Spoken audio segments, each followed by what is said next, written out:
Ayan o. So, dito po kayo. Ayan. Ito kasi yung pinalitan nila, itong loob. Oo. Ngayon, ito, dapat lumibili itong liner dito sa sa block natin. Ayan, ito siya oh. May sabit siya oh. Nakabaon siya ng unti. Ayan. Paano? Anong remedyo yan? Wala pong remedyo ito kundi baguhin tong nila eh. Ayan oh. May labi siya eh. Na dapat kung sakali masunog yung liner lang masusunog, hindi kasama ito. Meron siyang gap oh. May papalitan din yan? Pabaklasin yung makina, tatanggalin uli ito. Itong liner. Pero kumuha pa ako ng option na isa yung sa machine shop. Lunes po pupuntahan nila kung kaya ikabit ng ganito. Kung hindi, babaklasin po natin yung makina. Ganon. Opo. Para isang trabahuan na lang. Total, andyan na rin eh. Oo nga. Oo. Baka mamaya ayan, malalim oh. Nasubrahan sa baba. Dapat pantay lang siya dito. Walang ganito oh.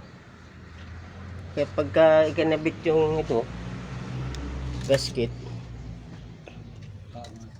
yan, nakakabit yung gasket, yung banda rito baon, yung combustion nito may tendency papasok doon sa kabilaan. Magtatawiran sila. Tanong ko sa'yo, yung tagas kailangan bang ibaba? Hindi po. Kaya nagtaka nga ako, tagas lang yun. Bakit binaba yung makina? Nagtaka nga ako eh, gusto makita Sa ko. akin nag-ano si Aga na nagpapagalitan yun. Siyempre, di ba dala-dala mo rin yung sabi ko 22?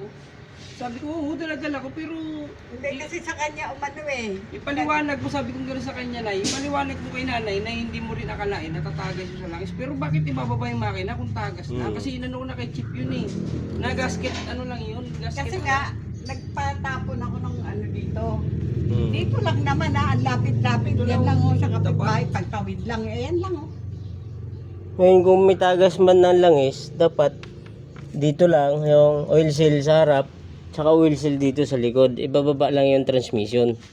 Yun lang dapat ang problema sa tagas. Kasi yun lang may tendency na may tatagas eh. Sa ibaba ng makina yun. Hindi niya kailangan in general assembly Hindi oh. Tapos iyan, pag halimbawang kaysa mang-away ako, pag halimbawang ginawa yan, pero tingnan ko muna dahil di pa nakakausap eh. Tapos ganito, pag Sir Jason, Papatignan ko po sa masinis na sa Lunes. kasabay nun. Kasi hindi pa magagawa, gawa nung nihakot sila mamayang gabi eh. Kapag pinahatid ko ngayon, baka gabihin. Hindi, nagpipick up naman po sila. Ganon. Opo. Kaya isabay ko na lang sa Lunes, pupunta yung masinis nila para makita kung tama ba ito o mali. Alam ko mali ito eh. Wala akong na ganitong eh. Dapat nga taas ito eh. Mataas tong loob eh. Sasabay na natin sa Lunes. Opo. Pag nakita, bababa na natin yung makina. Kasi isabay na. Sabay na natin. Oo. Ganun na lang. Para isang gawaan na lang. Walang maging problema.